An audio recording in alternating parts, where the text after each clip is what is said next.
Mga langga ay. Tawa sa kwate. Tawa tabi do sana mga langga bisag natay problema katawa ra gyapon ta.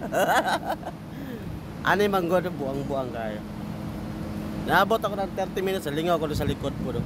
Di bako ba? Naawa niyo na gawas ang bako ng truck nawa talaga. Nawa sa ninyo ay ko istorya. Asa na tong bako? Wala man. Wala. Tara. Nawa. Kakot-kot siya giyota. May karga sa dump truck. Gustong-gusto ng anak ko yan pagka ganyan eh. Gustong-gusto ni Arian yung bakko, dump truck. Hindi, ganito kasi, ang buwang kaya. Tingala ko nga, wala may musulod ng pasahero. Wala may nag-book. Hindi lang ko, bukid-tukay naman yung kuanan. Hindi nga naman eh. Kabuang. Kaway klaro. Naka-off ba di ako ang cellphone, ako ang app dahil sa ako ang one day.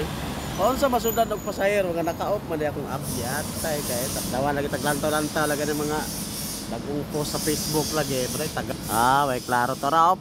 Na ako din sa St. Luke's dahil tagig no. Na may helicopter pwede mong tugpa sa taas kanang naay color pula. Guide mo na sa hangin. Ambot mo si pangalan si tawag ana.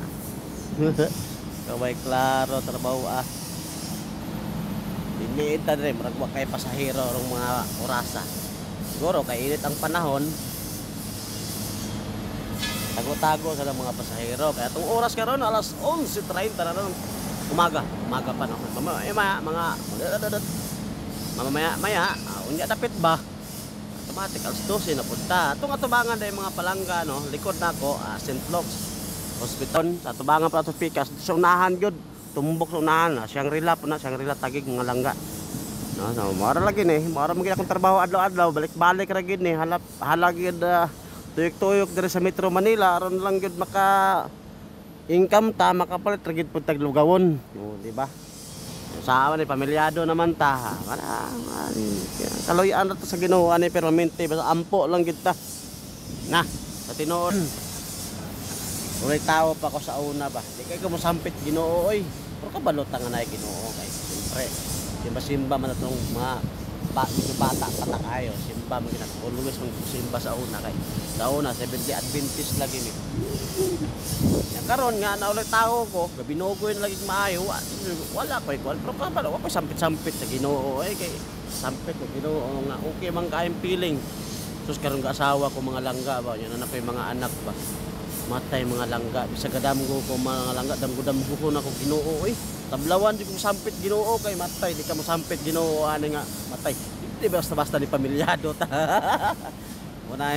monang kamo mga langga pon kamo di pa man mo kabalo mo sampit Ginoo sulay mo minyo sulay para sampit lagi ng mga berhen lagi mag-aabot problema parehan ako nga sa una tao ko wa di utang oy.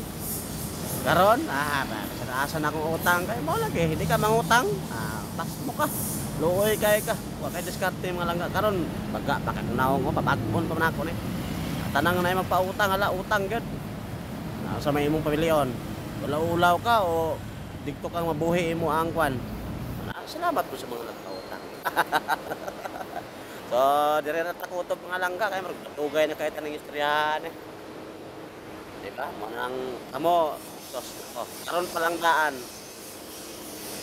Sampit na mo Ginoo gid pag ampo na lagi mo daan ay mo mahulog kami niyo mga langga. God bless mga langga.